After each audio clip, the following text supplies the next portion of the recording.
দেখেন, আমেরের জীবনে অনেক বড় স্বপ্ন ছিল, সে হজ করতে যাবে, সে কাবাগর তাওয়াফ করবে, এটা তার স্বপ্ন ছিল। এবং গত পরশুদিনই তার হজের ফ্লাইট ছিল। সে যখন এয়ারপোর্টে আসলো, পাসপোর্টে নিরাপত্তা জনিত কিছু সমস্যার কারণে তাকে একটু দাঁড় করিয়ে রাখা হলো। সমস্যার সমাধান যখন হলো, তাকে যখন ছেড়ে দেওয়া হলো, তখন আসলে অনেক দেরি হয়ে গেছে। কারণ আমেরের সাথে অন্যান্য যে হজ যাত্রী তারা এতক্ষণে বিমানে উঠে গেছে এবং বিমানের দরজা ভিতর থেকে বন্ধ করে দেওয়া হয়েছে। তখন সেই এয়ারপোর্টের অফিসাররা সেই পাইলটের সাথে কথা বললো, পাইলটের সাথে যোগাযোগ করলো, পাইলটকে বলল যে দেখেন, একজন হজ যাত্রী নিরাপত্তা জনিত কিছু সমস্যার কারণে বিমানে উঠতে একটু দেরি হয়ে গেছে, তাকে একটু বিমানে উঠিয়ে নেন, সে বিমানে উঠতে পারে নাই।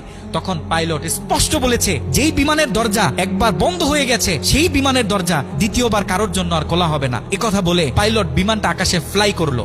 সেই অফিসাররা তখন আমেরকে বুঝাইতেছে, দেখো বিমান তো চলে গেছে, তুমি আর যেতে পারবে না, তুমি বাড়িতে চলে যাও, নেক্সট টাইমে তুমি হজে যাওয়ার জন্য ট্রাই করো। তখন সে আমাদের মুসলিম ভাই, সে হজ যাত্রী, সে কি বলেছে জানেন? সে বলেছে, আমি আমার রবের উপর পরিপূর্ণ তাকওয়া রাখলাম, আমি আমার রবের উপর পরিপূর্ণ আস্থা রাখলাম, আমি হজ করেই বাড়িতে ফিরবো, হজ না করে আমি বাড়িতে ফিরবো না। কথা বলে সে এয়ারপোর্টে দাঁড়িয়ে রইল। ঠিক কতক্ষণ পর সেই বিমান থেকে এয়ারপোর্টে মেসেজ করা হলো যে বিমানের ভিতরে যান্ত্রিক সমস্যা দেখা গিয়েছে, খুব ইমার্জেন্সি, বিমানটা সেই এয়ারপোর্টে ল্যান্ড করতে হবে। বিমানটা যখন এয়ারপোর্টে ল্যান্ড করা হলো, যান্ত্রিক যে ত্রুটি, এই ত্রুটিগুলো যখন সমস্যার সমাধান করা হচ্ছে, তখন সে অফিসাররা সেই পাইলটের সাথে কথা বলেছে যে দেখেন, কোনোভাবে এই যাত্রীটা একটু নেওয়া যায় কিনা, সে তো হজ করার উদ্দেশ্যে বাড়ি থেকে বের হয়েছে, সে তো বাড়িতে যেতে চাচ্ছে না, হজ না করে তাকে একটু নিয়ে নেন। তখনও সে পাইলট বলেছে যে না। কথা বলে সে পাইলট আবারও বিমানটা আকাশে ফ্লাই করালো। তখনও সে অফিসাররা আমেরকে গিয়ে বোঝাচ্ছে। আমের তখনও বলতেছে, আমার রবের উপর আমার পূর্ণ আস্থা আছে, আমি তো আমার রবকে চিনি, সে আমাকে হতাশ করবে না, সে আমার মনের আশা রাখবে, আমি হজ করেই বাড়িতে ফিরবো। কথা যখন বলতেছে, এর ঠিক কিছুক্ষণ পরে আবারও সেই বিমান এয়ারপোর্টে মেসেজ করলো যে বিমানের ভিতরে এখন আগের চেয়ে বেশি কিছু যান্ত্রিক ত্রুটি দেখা গিয়েছে, বিমানটা আকাশে ফ্লাই করতেছে না, বিমানটা এমার্জেন্সি, আবার এয়ারপোর্টে ল্যান্ড করতে হবে।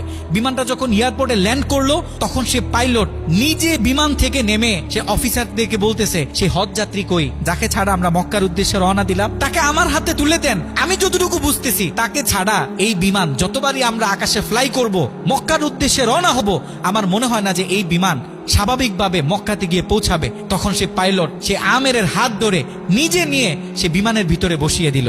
দেখেন, আল্লাহ পাক তো স্পষ্ট বলতেছে, ওয়ামাই ইয়াতাওয়াক্কাল আলাল্লাহি ফাহুয়া হাসবুহ, যে আমি আল্লাহর উপর তাওয়াক্কুল করবে, তার জন্য আমি যথেষ্ট, যত বড় বিপদ হোক।